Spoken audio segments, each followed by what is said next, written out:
ছোটবেলায় কুরবানির ঈদ একদম আলাদা ছিল। একদিন আগে থেকেই শুরু হতো উৎসবের আমেজ। রাতভর ভাই বোন, বন্ধুবান্ধব, আত্মীয় স্বজনদের সাথে জমজমাট আড্ডা। ভোরবেলা ঘুম ভাঙতো ঈদের উন্মাদনায়। ঘুম থেকে উঠে বারবার ঘড়ি দেখতাম কখন সকাল হবে। গোসল করে মায়ের হাতের স্পেশাল সেমাই খেতাম। কোরবানির ব্যস্ততা, পশু জবাই, মাংস কাটা, আত্মীয় স্বজনদের বাসায় আসা যাওয়া, আর দুপুরের পর বান্ধবীদের সাথে ঘুরতে যাওয়া, কি যে এক আনন্দে ভরা ছিল সেই সময়গুলো। আজ সেই সময়গুলো যেন রঙিন ক্যামেরার দৃশ্য, আর আমি এখন শুধু দর্শক। স্মৃতিগুলো রয়ে গেছে, সেই দিনগুলো, সেই মানুষগুলো, সেই মুহূর্তগুলো আর ফিরে আসে না। এখন ঈদ মানেই চোখের কোণে কিছুটা স্মৃতি। সেই দিনগুলো তো আর ফিরে আসবে না, যে দিনগুলোতে মায়ের কাছ থেকে সালামি নিতাম, বড়দের কাছ থেকে সালামির জন্য বায়না ধরতাম। এখন সবাইকে সালামি দিতে দিতেই নিজেদের সময়টা পার হয়ে যায়। আসসালামু আলাইকুম, আমি মুক্তা। আমার জন্মভূমি শরীয়তপুর থেকে বলছি। দূর এবং কাছে, দেশ এবং দেশের বাইরে যে যেখান থেকে ভিডিওটি দেখছেন, সবাইকে জানাই ঈদ মোবারক এবং সবার প্রতি ভালোবাসা, শ্রদ্ধা এবং সম্মান জানিয়ে আজকে আমার নতুন ভিডিওটা শুরু করলাম। আমি বাবার বাড়ি এসেছি বেশ কয়েকদিন হয়েছে। আমার আব্বা কিন্তু অনেক বেশি অসুস্থ, অনেকেই হয়তো এই খবরটা জানেন। আমি একটা পোস্ট দিয়েছিলাম ইউটিউবে, সেখানে আমার প্রিয় প্রিয় আপুর আমার আব্বার জন্য অনেক অনেক দোয়া করেছেন। আমি সেই আপুদের কাছে অনেক বেশি কৃতজ্ঞ এবং তাদের প্রতি অনেক বেশি সম্মান জানাই, তাদের প্রতি অনেক বেশি ভালোবাসা জানাই, কারণ তারা আমার আব্বার জন্য অনেক বেশি দোয়া করেছেন। তাদের ভালোবাসায় আমি অনেকটাই মুগ্ধ। তো বাবার বাড়িতে ঈদের দিনের প্রথম সকালটা আপনাদেরকে নিয়েই শুরু করলাম। আমরা সবসময় এসে যে রুমে ঘুমাই, সেই রুমটাই আমি একদম সকালবেলা উঠেই মোস্তাকিমকে রেডি করে দিয়েছি, বড় ভাইয়ের সাথে নামাজে চলে গিয়েছে। তো ভাবলাম আমি এই রুমটা সুন্দর করে গুছিয়ে নেই। আমরা যখন না থাকি তখন এখানে আমার বড় ভাইয়ের ছেলে ঘুমায়, মানে ওর রুমটাই বলা যায়। এটা কিন্তু বিশেষ করে আমার ছোট ভাইয়ের রুম। ভাবি থাকতো, তো ছোট ভাবি যখন ইটালি চলে গিয়েছেন তখন আমার ভাইয়ের ছেলে এখানে থাকেন, আর আমরা যখন ঢাকা থেকে আসি আমরা তখন এখানে ঘুমাই। তো যাই হোক, এখানে খুব সুন্দর করে কিন্তু আমি একটা বিছানার চাদর বিছিয়ে নিয়েছি। তারপর রুমটা একদম পরিপাটি করে গুছিয়ে ঘরটা ঝাড়ু দিয়ে নিলাম।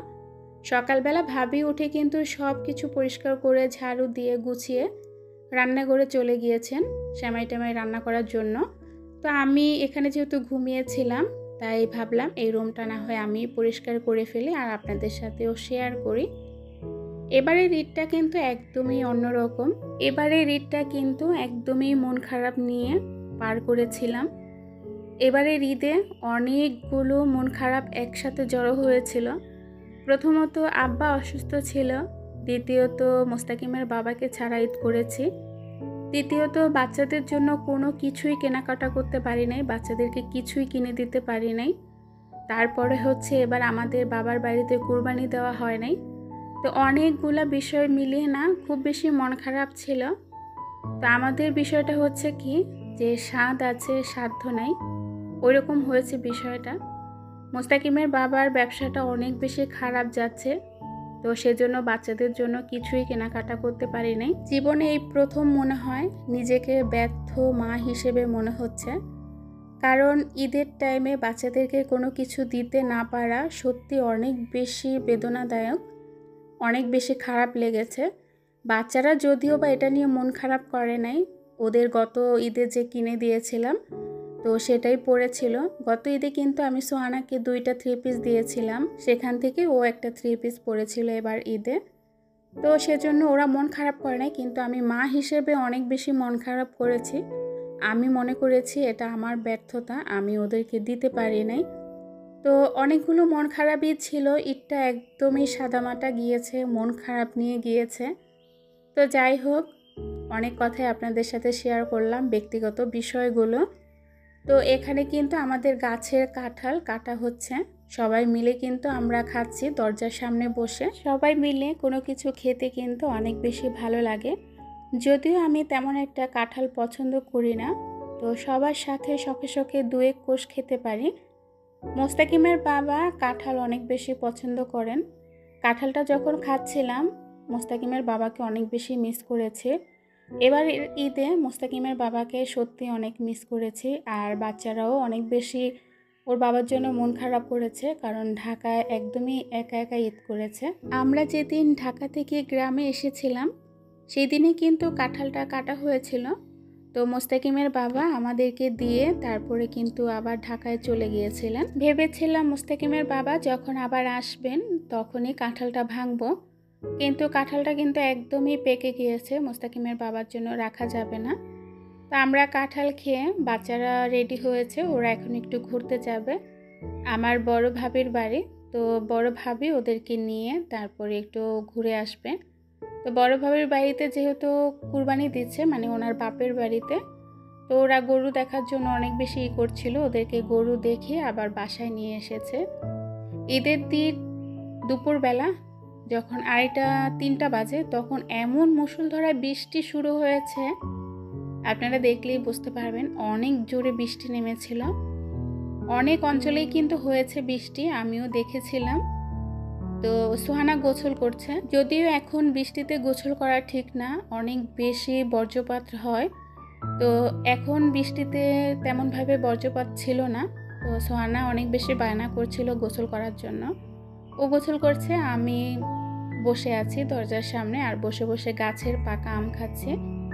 আমরা আসার কথা শুনে মা কিন্তু গাছ থেকে আম পেড়ে আমাদের জন্য রেখে দিয়েছিল। তো এই গাছ পাকা আমগুলো খেতে কিন্তু ভীষণ ভালো লাগে, অনেক বেশি মজা লাগে। কিন্তু যদিও এরকম বৃষ্টি দেখতে অনেক বেশি ভালো লাগে। আর ঈদের দিন বৃষ্টি হচ্ছে, অনেকে গরু কুরবানি দিয়েছেন, গরু কাটছেন, তো সেই সময়টা তাদের কিন্তু অনেক বেশি কষ্ট হচ্ছে, কারণ বৃষ্টি আসলে গরু কাটাতে অনেক বেশি ঝামেলা হয়।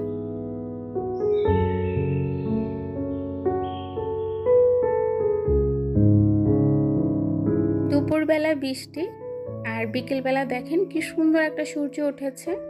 দিনের শেষ সময়, শেষ প্রান্তে, শেষ গুধূলিতে খুব সুন্দর একটা সূর্য উঠেছে, খুব বেশি ভালো লাগছিল। তো এটা হচ্ছে রাতের বেলা। এই দেখেন আমার আব্বার অবস্থা। সবাই তো আমার আব্বার জন্য দোয়া করেছেন। আমার আব্বার ছবি দিয়ে আমি কিন্তু একটা পোস্ট শেয়ার করেছিলাম। আমার আব্বা অনেক বেশি অসুস্থ, প্রতিদিন তাকে সুই দিতে হয়। তো বাসায় ডাক্তার এসে কিন্তু সুই দিয়ে যায়। উনি কিন্তু ফলের রস ছাড়া কিছুই আপাতত খাচ্ছেন না। সবাই আমার আব্বার জন্য দোয়া করবেন, আল্লাহ যেন ওনাকে নেক হায়াত দান করেন এবং খুব দ্রুত সুস্থ হয়ে যান। আমার বড় ভাবি একটা বিড়াল পালেন। বিড়ালটা কিন্তু অনেক বেশি ভদ্র এবং অনেক বেশি ভালো। কেন বলছি জানেন? প্রথম আমরা অনেক বেশি বিরক্ত হতাম যখন উনি বিড়ালটা এনেছিলেন।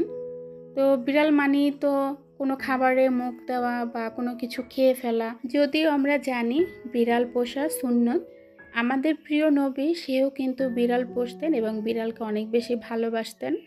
বিড়াল ঘরে থাকা অনেকটাই ভালো, তবে সেই বিড়ালটা যদি একটু সোসামি না করে, ভদ্র হয় এরকম, তাহলে কিন্তু সত্যি বিড়াল পুষতে সবারই ভালো লাগে। তো এই বিড়ালটা সত্যি অনেক বেশি ভালো। ডাইনিং টেবিলে যখন ভাত থাকে, সব কিছু থাকে, ও কিন্তু সেই ডাইনিং টেবিলের চেয়েও উঠবে না, এত বেশি ভদ্র। তো যাই হোক, আমরা কিন্তু সেমাই খাচ্ছি, ঈদের সেমাই। তো ঈদের দিনের খাবার টাবার কোনো কিছুই আপনাদের সাথে শেয়ার করতে পারলাম না, সেজন্য দুঃখিত। কারণ সারাদিনে মনটা অনেক বেশি খারাপ ছিল। সকালে ভিডিও করার পর তেমন কোনো কিছুই ভিডিও শ্যুট করা হয় নাই। দিনের বেলা মানে দিন যত যাচ্ছিল ততই মনটা খারাপ বাড়তে শুরু করেছিল। তো এটা সন্ধ্যার পরে আমরা সেমাই খাচ্ছিলাম। আর আরেকটা কথা বলি, সন্ধ্যার পরে আব্বাকে শুয়ে দেওয়ার পরে কিন্তু আমরা বড় বোনের বাড়িতে চলে এসেছিলাম, সেখানে এসেই সেমাইটা খেয়েছি। তারপরে যে রাতের খাবার খিচুড়ি, গরুর মাংস, শসা, লেবু নিয়ে বসেছি। তো আজকে রাতের খাবার এটাই।